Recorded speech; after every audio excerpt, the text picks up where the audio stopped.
Peacemaker. You thought the episodes couldn't get any shorter. It's actually a whole minute shorter than the last 2 episodes. But listen, I think if you consider the last like 3 or 4 episodes as set up, this next episode is going to blow our minds, I believe. Yeah, but what's going on in this one, man? We've got a whole side quest with Eagly versus it's literally Elmer Fudd hunts Bugs Bunny thing going on.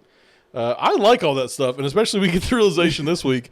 So we thought that Red St. Wild was crazy. Then he got magic powers, and now we figure out Eagly is the prime eagle, and he calls swarms of eagles to kill this guy. Which is crazy. Also, the comically large gun. Yep. Apparently, it's a real gun. It's like used for like killing like a group of ducks in the sky or something like that. Really? Usually, we set it up on like a tripod, but like Red St. Wild just kind of props it up on his leg and he shoots it, dude. Which is crazy. When he killed that eagle, I was like, Eagly, no! Yeah, man. I was just like, which means that Eagly put in a stand-in. Yeah, surely. I mean, or he just was calling eagles to help him out because he saw that poisoned rat. He said, my fellow Americans, I call upon you in our hour of need. Dude, I love Michael Rooker so much, especially as Red St. Wild. He like fills him like a decoy mouse full of poison. He goes, go get him, boy. Yeah, he throws it and it just thuds. Get that fox thing stealing it. Yeah. Grossest effect ever.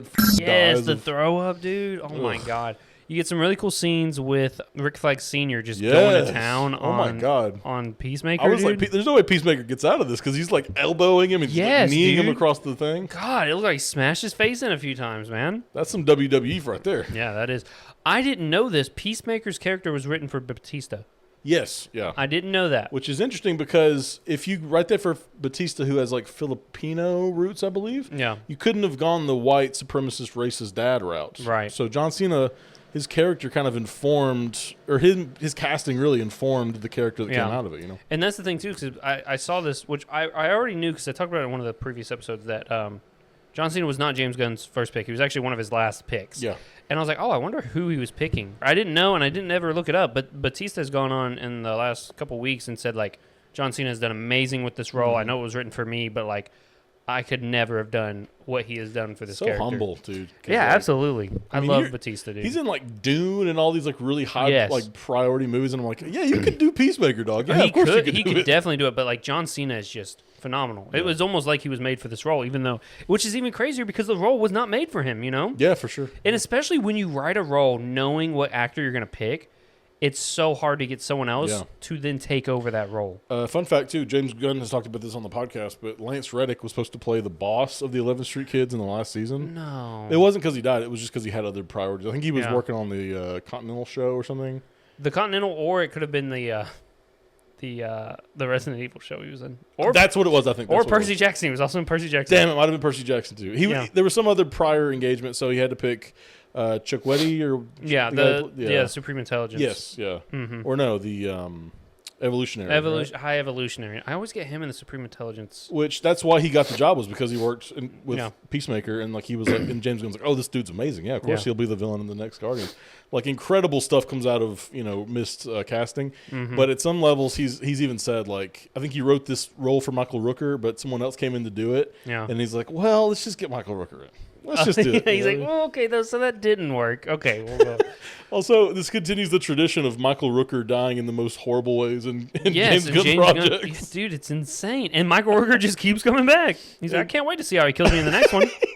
I think he's been in like every live-action thing James Gunn has done. Even the cartoon stuff. He was. What about the Scooby-Doo movies? Ooh, well, he didn't direct those. He only wrote those. Oh, yeah. But he produced stuff like... Brightburn, and Michael Rooker still showed up in that one. Was he in that? He was like the conspiracy guy at the very end. It was like, there's a witchy woman out there. Yeah, I forgot. And there's like a fish man or something. Yeah, someone's going crazy. I forgot about that. I think he would have been like the kind of connective tissue between those movies if that ever picked up. Yeah, he wanted something to go with that, but it was around COVID. And to be fair, like, he got the DC universe, so he's doing that, but on a much larger scale in front of much more eyeballs. So, but man, I would have loved to have seen a connected universe with those. I did like Brightburn enough. Brightburn was fun. I think watching it now, like we said in our review, go check that out if you haven't. It's just, if you're watching it now, you're like, oh, they're just doing evil Superman, you know. But he was one of the first ones to do it in a live action setting. In a bigger format like that. We also get Adebayo and Vigilante's kind of like reluctant team up in this. Here's the sad thing is I feel like Adrian Chase has probably been the weakest part of the agree. show. He hasn't had a lot of meaningful things. He's just there as like comedic relief. It hurts from like I don't know if James Gunn just didn't know what to do with him. That's what it feels like, kind of thing. I want him in here. Don't really know what his role is, but it's a good thing that he did it like that because like I don't know how much more Vigilante can take of being sidelined as John Cena's friend. He's like weeping by the end of this because John Cena or Peacemaker didn't even mention him in the letter he wrote to him when he was leaving for the next dimension. He doesn't even think about Adrian, dude, and that's so mean. He's just weeping, and then like him and Adebayo have this like unofficial sort of rivalry to see who's Chris's best friend. Adebayo doesn't care. She's just Chris's best friend. Yeah. But Adrian was his previous best friend, and he still considers himself to be like his best friend. So like he's just having this breakdown. And what's funny is like that's growth for the character, really. Yeah. Because in the first season, I remember him saying something like, I don't feel human feelings, or he said something like, I don't feel like humans do, or he said something crazy like that. Yeah. He's ready to kill anybody and whatever. He's even talking about... He goes, I don't kill prostitutes. I was going to say... Their lives are hard enough as it is. And even that level, he's like killing all those Nazis and racists in the first season. Like he's got levels. But he's also killed like pickpocketers and jaywalkers. He literally brings up, remember that jaywalker we killed? So he's got like, and I think James Gunn's even talked about how he's got kind of a flat character arc. He doesn't really change because he's mentally messed up. Like he's the vigilante, And so in this, him crying kind of gives him like an extra level. Like he might actually kind of be changing a little bit. Yeah. Maybe in this cry, it may have not just been all about the cry, like the note. It may have been like I had years of trauma and all these horrible things that have happened to me that I just haven't processed, and now I've shed one tear. Now it's all coming out, kind of thing too. Yeah, I love him, and it sucks that he's kind of fallen by the wayside. He hadn't been in costume once this season. I know, man. I know, and I'm just like, can I get a vigilante like fight? Could he have like a special presentation like Marvel does? I'll take that. Yes, dude. Like, because I love him. He's such a good character. And when he does show up in this show and it doesn't feel too forced, it's good, Like when they're when they're all drinking or when he's talking about spider facts and stuff, Like it's good stuff. Let's see more of it, So I feel bad for his character. I think he's going to snap at some point. I really do. I think so. I mean, we'll talk about theories of our next episode, like coming up, but. I guess before then we get the Harcourt stuff too. Mm-hmm. We noticed that she said copacetic. Yeah. I was like, oh, meet me at this park. Copacetic. That's a trigger word. That's like a safe word for saying don't come. I'm being bugged or whatever. Yeah. We didn't know that at the time, but now it's like, okay, she's really trying to help him. He's like hiding behind soccer players and kids trying to get there because he knows he's being watched. And he's got this big ego thinking, I'm Peacemaker. I can get out of the situation. Yeah, dude. All of Argus is there. You're not getting out He's of like, no, I could have totally got out. And then Harcourt came and beat me up, bro. She choked him out because Sasha Bordeaux, who was confirmed to be a cyborg, by the way, much like in the comics. Economos goes, I've got a picture of her mangled body on my phone as like a thing because she's such a bitch. And he's like, ew, dude. He's like, I told you my brain's messed up. You can't blame me for that. Yeah, he's like not taking accountability for his actions because he didn't make his brain. What didn't make her brain. You can't get mad at me for that. And he's like, I'm a huge pussy, famously. I'm not doing this. Yeah. I'm not booking Chris. And she tells him, he goes, oh, he gets up and leaves. He's like 6'4", dude. You ever seen a 6'4" sulking dude just walk out of the room, man? That's so funny. I'm trying to take a little bit off of everyone's plate by booking Chris. Sorry, I'm trying to do my job. Yeah, you got Harcourt really pulling her weight here because she meets him in the park. She's really pissed off at him. Yeah. He's like, did our night at the boat mean anything? And she's like, no, f*** you. You shouldn't have come here. Why did you come here? Yeah. You couldn't have texted me this or whatever. Like, you had to come to the park and meet me here. And so, but this was his last straw. He like Harcourt, his relationship with her, for whatever reason, even though he has friends that love him, like Vigilante and Adebayo, he's like, oh, this thing with Harcourt's like the only thing tying me down here. I think that's what he'll realize. Yeah, yeah, and I think it seems like they're going to go find him. So hopefully he does realize this. But no, so he goes and like obviously they're going to kill him because that's Rick Flag Sr.'s like mission here is to just kill him. Kill him. Just taking him out, and then we get Harcourt goes in. There's like an extended scene of. He even says he's like, oh, she's like, what are you gonna do? Shoot me, Shaft? He's talking to Flurry. I think you do get a little bit more depth with Langston because he tells Economos they bring Chris in after Harcourt chokes him out, and then Economos books him so that there's like a trail. So if Peacemaker dies in custody, it's gonna be like a big red spotlight on him. And so Langston's like, yeah, good job, man. Yeah, like I appreciate that you did. That's a good thing you did that. Yeah, because you can tell Bordeaux's like, I want to get in your pants, Rick Flag Sr., and you can do whatever you want, kind of thing, is what she was essentially saying there at the end. Right. And Langston's like, no, we're supposed to be helping people. We're not supposed to be abusing our power. So even though he is Ginger cool, you're pretty cool for that. Even though he is like a crazy dude, like yeah. I guess at some level he is a good agent. Some level, He calls Judo Master Munchkin Duncan. Duncan Munchkins. And he goes, if you call me that again, I'm gonna rip your dick off. Not metaphorically. I will go there and rip your dick off. From with techniques I learned from monks. And yeah. So we've got good. Judo Master in there with John Cena, or John. I keep saying John Cena. He's just John Cena. He is John Cena technically. Peacemaker, which honestly won't probably be that big of a deal if he can't get in the door. You know, maybe he's just walking around and he sees the alien guy. That's the thing I was wondering too. Is like, how will they all get into the door? Like, unless he just leaves it cracked or leaves it open, or maybe Judo Master just kind of sees the Peacemaker helmets and he waits on him to. Yeah. Or maybe he just kind of stalked him around and like before the door closed, he kind of put his foot in there and got in there or something. True. We do see Peacemaker at the end of the episode. He brings Eagly with him to the second dimension, and they kill the kaiju from Superman. I was gonna mention that. I think Lex Luthor created that, didn't he? I think he found it. Where did he find it at? A different dimension? Yeah. Okay. Oh. Did he find? Okay, so I don't remember. I don't think they ever He say did say it. he found. I think he did say he found it from a different dimension. So I mean, maybe that's something to that. You know what I mean? True. I think it's just they had the same special effects. They could just used it. No, I don't think so. I think if they said no, I don't think so. I think they would have thrown in a different reference or something if it was not going to be shown. Right. But they go through links to show you the kaiju. I think that'll tie back in, especially because we know the Peacemaker season 2 will lead right into Man of Tomorrow. Yeah. I think Lex Luthor's showing up next episode. I want you to know too that because you said this the other day, someone tweeted that scene where Harcourt's running to hug Peacemaker and goes, I want y'all to know, not a single black extra in the background. Not a single black person there. He said, stay safe out of bio.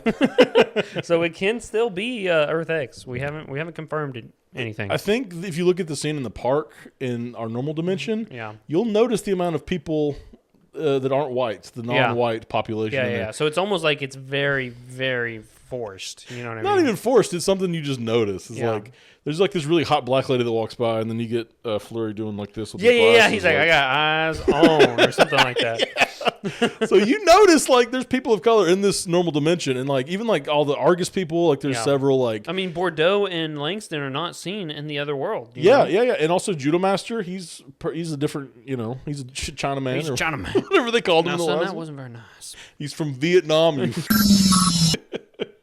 So, I mean, but he's the one, I think that's very telling that he's the one going in there. He's the one trapped in there right now. I don't think it's going to be good. No, I think, not. Okay, and I was thinking like maybe something bad would happen to Autobio right away. I think Judo Master comes through, Peacemaker and him are going to fight a little bit. They're going to kill him. Like, what the happened here? Not Judo Master. And then I think they're going to realize like, oh, a different dimension, what's happening here? And then like the 11th Street kids are going to come in with Autobio, who is black, and Vigilante, who hates racists. And I think there's going to be a big conflict right here in the room. I think it's all going to go down. No, hear me out though. Your theory last time absolutely completely fell through. None of it came true. What was the theory of last time? You gave like a whole play-by-play about what this episode was doing. I was watching it today and I was like, none of that happened. I don't even. What did I say? You remember? I can't remember, but I was just laughing because I was like, "Wow, this is." You basically anticipated more was going to happen in the episode than actually happened in the episode. I said that Autobio and Vigilante would go in the door to get away from Red Saint Wild. That's what I thought was going to happen. Yeah. And then Red Saint Wild got murdered by his superpower. No one even saw him. No one saw him. Only Eagly saw him. He was stalking. Apparently, Michael Rooker got poison ivy or some kind of poison oak in the woods. I think it was when he was dancing around by that fire. Yeah. What James Gunn said was like he put some poison ivy down as like a joke or something. And then he got it all over his like legs and like balls. Oh my god, dude! I'd been so pissed at him. I would have asked for at least a $50,000 raise. But like James Gunn, I couldn't tell if he was joking or if that was a real thing that happened. Yeah. I think he did get poisoned plant some kind. Yeah. But I don't know if James Gunn actually put it there or not. Yeah. I'm assuming he did because that's the kind of guy I think he is. But no, I watched our review of the last week's episode and then came home and watched it and was like, so none of that happened. Okay. Damn. Yeah. But it was just funny to watch. I do like the idea though that it's like the whole gang going to save Peacemaker. I think that's a better idea than just Vigilante and Adebayo. It shows him that he doesn't just need Harcourt to be happy. It shows him that he's got all these people around him that want him to be there with them, you know. And it gives you more of the idea that like Harcourt and Economos and the rest of them, they all think that Peacemaker's their friend and they all want to be there for him. Even Economos, I guess he just has FOMO. Like that's the big thing. He's like doesn't want to be left out of stuff. Peacemaker, what's up, Economos? We're not nearly as friendly as that made it out to be. He's making it seem very friendly. It's not that. It's not. I barely know him. I barely know him from work. I love Economos, man. He is great. I think he's one of my faves. Yeah. But they're all so good. I was going to say Vigilante's my fave, Adebayo's my fave, Peacemaker's my fave. Honestly, Harcourt's probably one of my least faves. Yeah, and I like her a lot. Yeah. When she got up in, what's her face? Bordeaux's face this episode? Yeah, I was like, y'all should fight. Yeah, no one told me to yield, bitch. Yeah, dude. I was like, oh, yeah, tell her. And Bordeaux even gave her a look like, okay. And I was like, ugh. Y'all just need to go. Come on. What Jen Holland said, she was like, well, this is one of the only times that I've got to feel tall. So I really kind of turned it on this scene. Oh, yeah. Do you think Bordeaux is actually trying to get in Flag's pants? Or you think she's just kind of using like working an angle, maybe? Because she did that little wink thing. I think she's a little sneakier than I think. And I don't think she is as corruptible or as corrupted as Flag Junior or Flag Senior is. Yeah, true. I don't know. It's hard to tell. Because we barely know him. Like, she's one of the most unknown of the characters, you know what I mean? We haven't gotten a lot of time with her, almost like we should have more time in general. Yeah. But I don't know. I don't know what her angle is. It could just be she's trying to fuck up the ladder, you know?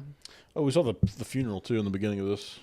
Not a huge detail. It was just they expanded on something from the last episode where Senior told Harcourt, he's like, remember what you promised me at the funeral? Mm-hmm. She said she was going to make Peacemaker pay. Yeah. And then they got to be friends and all this stuff happens. Sex, you know, so. Did they? That's what happened on the boat, right? Oh, I don't know what happened. I was just thinking they kissed or something. No kiss. I guess it would have been more impactful if they did do it. Yeah. I mean, that's all I got to say.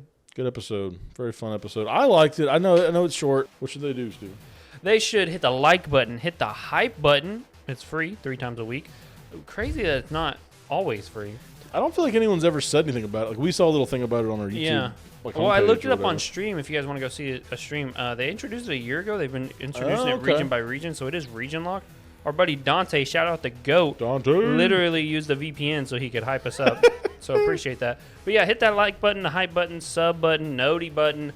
I know it's a lot. I get it. Look, YouTube is making us jump through so many hoops on this side too. So anything you guys do, we do appreciate it for sure. If we wouldn't say it, then you wouldn't do it. Yeah, you bitches. Just kidding. He'll bleep that out or something. But I'm watching you. You right there. We love you. We'll see you in the next episode. Deuces.